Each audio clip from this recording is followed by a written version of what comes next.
नमस्कार, स्वागत है आपका द हिंदवारिया न्यूज़ में, जहां हम उठाते हैं आपकी आवाज़ सच के साथ। गरीबी के चलते भारत में न जाने कितने ऐसे बच्चे हैं, कितने ऐसे माता पिता हैं जो अपने बच्चों को नहीं पढ़ा पाते।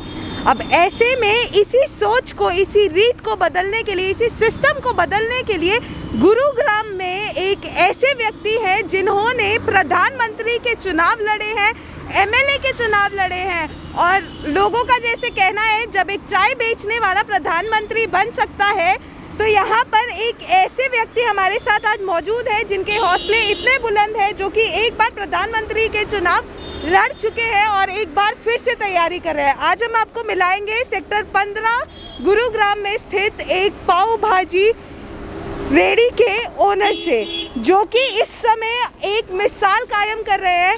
आइए सबसे पहले आपको बताते हैं कि आखिर इन्होंने कितने चुनाव लड़े हैं, इनका नाम क्या है और ये यहाँ पे कितने समय से है। नमस्कार सर, मैं आपका नाम जानना चाहूँगी। मेरा नाम कुशेश्वर भगत।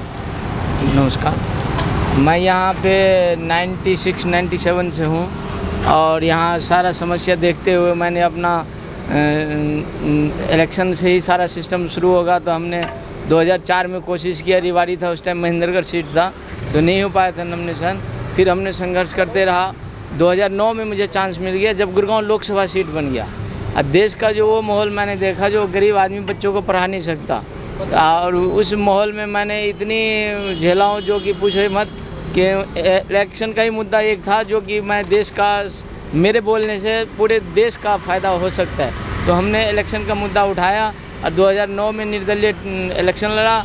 1044 वोट आई थी। फिर 2009 में विधानसभा आया, फिर मैंने नॉमिनेशन किया। लड़ते गया 14 तक लड़ते गया। देश में जिसने मेरी आवाज़ सुनी, न्यूज़ चैनल ने पहुंचाया मेरी आवाज़, तो दिल्ली का स्कूल जो है उस पर ध्यान दिया। स्कूल ठीक तो हो गया, लेकिन आज 2 साल से जो समस्या चल रही है वो मैं देख रहा हूँ। फिर से बच्चों का शिक्षा एकदम बिगड़ चुका है। फिर से मुझे कदम उठाने पड़ गया, जो कि अगले साल 2022 में राष्ट्रपति इलेक्शन होना है, उसके लिए भी मैं नॉमिनेशन दूंगा। अगर देश के सारे एमएलए मेरी सपोर्ट करें और हर एमएलए जिसके पास जाऊँ मैं, मुझे साइन कर दे ईमानदारी से, ताकि मैं देश के लिए कुछ काम कर सकूं। देश के बच्चों की सवाल है और देश में जो किन कारणों की वजह से आपने राजनीति में पैर रखा? सबसे बड़ी शिक्षा की वजह से। शिक्षा का क्या दिक्कतें आपको आई जब आपको अपने बच्चों को पढ़ाना था? सबसे बड़ी दिक्कत है, प्राइवेट स्कूल वाले जो थे उस टाइम पे एडमिशन चार्ज ज़्यादा मांग रहे थे, फीस ज़्यादा था और गरीब आदमी उतना कमाई नहीं होती थी जो बच्चों को पढ़ा सके। और दूसरी बात ये था कि गवर्नमेंट स्कूल में पढ़ाई नहीं होता था। शिक्षा अपनी हाजिरी लगा चल दिए, बच्चे जैसे तैसे पढ़ा, तो ऐसे में तो शिक्षा बिगड़ गया। आने वाले समय बहुत तेज़ है। 2005 की जो महंगाई हमने देखा, आसमान छू गया था। तो जब 2005 में जब हमने देखा ये माहौल है, तो आगे देश का क्या माहौल होगा, भविष्य क्या होगा। तो जैसे तैसे हमने फिर अपना संभाला अपने आप को और ये काम हमने शुरू किया ताकि पूरे देश में न्यूज़ जाए। शिक्षा सबसे पहले, बच्चों का शिक्षा ठीक हो जाए। कौन से चुनाव लड़े हुए हैं आपने? मैंने 2009 में गुड़गांव लोकसभा इलेक्शन लड़ा था और 2009 में ही ठीक 6 महीने बाद एमएलए इलेक्शन हुआ था, वो भी लड़ा था। और फिर 2014 में लोकसभा इलेक्शन लड़ा था और 2014 में फिर हो गया 6 महीने बाद एमएलए इलेक्शन, वो भी लड़ा था। तो पहले इलेक्शन में मुझे 1044 वोट आया, दूसरे में आया लोकसभा में 7888 मिले। फिर 2019 आया, उसमें भी हमने नॉमिनेशन किया और कुल मिला के सब सही रहा। और 2017 में मैंने राष्ट्रपति के लिए नॉमिनेशन किया था। उस टाइम पे हमें कुल 7-8 एमएलए की साइन हुआ था, जबकि 100 एमएलए चाहिए होता था। हमने काफ़ी एमएलए के पास गए, लेकिन कोई कहता मेरी नौकरी चली जाएगी, कोई कुछ। मैंने कहा नौकरी किस बात की आपकी? निर्दलीय थे? हाँ जी, तो निर्दलीय इंडिपेंडेंट थे। अब पार्टी चाहे तो हमें बना सकता है राष्ट्रपति और हमें सपोर्ट कर सकता है, लेकिन पार्टी का नियत साफ होना चाहिए। बल्कि सर, आप आम आदमी हैं और आपने राजनीति के सारे हथकंडे देखे हैं, तो आप क्या कहना चाहेंगे राजनीति के बारे में? हम तो चाहते हैं कि देश की जनता को ये राजनीति को पलट के रख देना चाहिए बिल्कुल ही। अगर ऐसा नेता दिखाई दे, एक ही बंदे को घड़ी घड़ी वोट मत दो, हर साल 5 साल बाद में नेता चेंज होना चाहिए। एक बार में नेता रहता है, दूसरे बार में नेता नहीं रहता, फिर वो जनता भी बिल्कुल ध्यान नहीं देता। फिर आपके हौसले की दाद देनी पड़ेगी। जहाँ पे हमारे भारत में प्रधानमंत्री चाय बेचते थे, आप पाव भाजी बेचते हैं। हाँ जी। तो सर, आपके अंदर का ये जो हौसला है वो कहाँ से आता है? ये देखो, हम जमी से जुड़े हुए हैं। जमी पे हम देख रहे हैं हर तरह के लोगों से मेरी मुलाकात होता है, अमीर गरीब जितने भी है हर किसी से होता है। मीडियम क्लास हर किसी से, तो हम हर किसी का परेशानी मुझे समझ में आती है। तो इसी हिसाब से हमें राजनीतिक समझ में आता है, घर से राजनीतिक निकलता है। जो आदमी अपना घर संभाल लिया ढंग से, वो पूरा देश को संभाल सकता है। आज मेरे बच्चे एमकॉम में हैं, हाँ जी, संघर्ष करके मैंने एमकॉम में कर लिया। एमकॉम में बच्चे मेरा, एक लड़की है 2 लड़का है। लड़का एक वकालत कर रहा है और लड़की एमकॉम में। पहले जो मैं इलेक्शन लड़ा था, जो कि गुड़गांव लोकसभा से, ये भी एक प्रत्याशी जो न्यूज़ चैनल ने छापा है। और दूसरा ये पहले लोकसभा का, ये मेरी आई कार्ड है।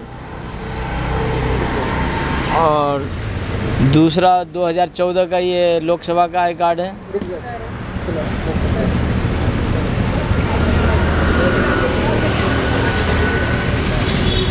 और 2009 का एमएलए का है, एमएलए का आई कार्ड। और 2014 का एमएलए का आई कार्ड ये है।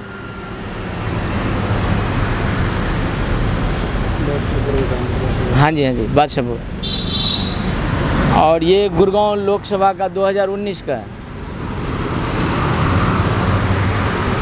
और ये प्रेसिडेंट ऑफ इंडिया के लिए मैंने नॉमिनेशन किया था 2017 में।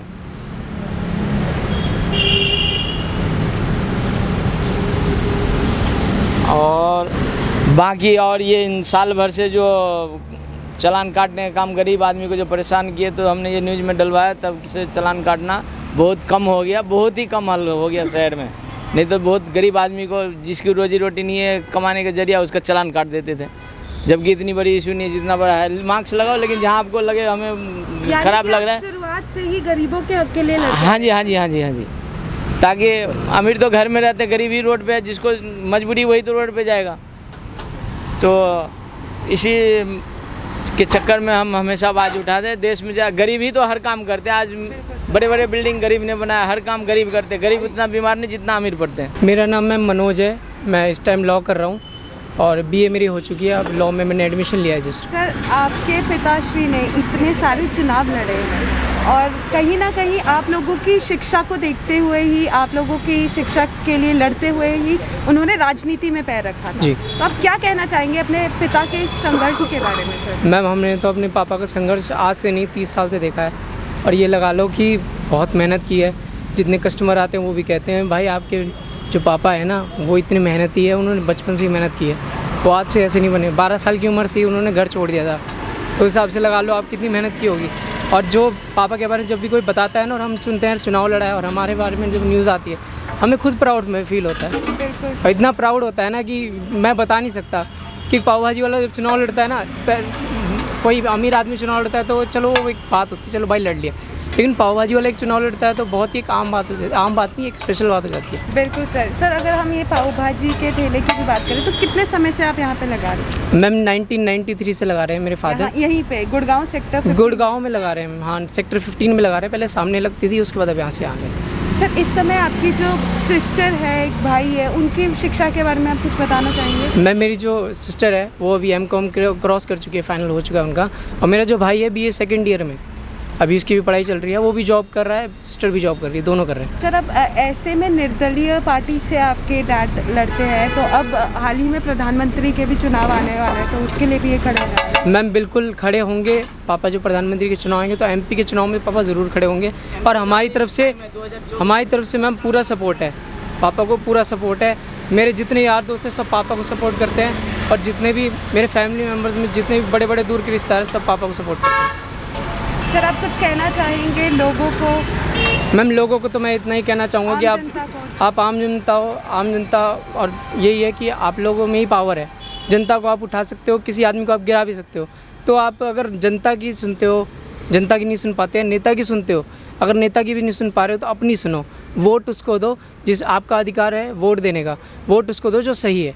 अब ऐसे में आपने सुना कि ये जो व्यक्ति हैं, गरीबी से परेशान आके राजनीति में पैर रखा था और आज के समय में इनके हौसले इतने बुलंद हैं कि ये राष्ट्रपति और प्रधानमंत्री के चुनाव लड़ने के लिए पूर्ण तरीके से तैयार है। इनका कहना है कि आम आदमी का दर्द सिर्फ और सिर्फ आम आदमी पढ़ सकता है या दूसरों को समझा सकता है।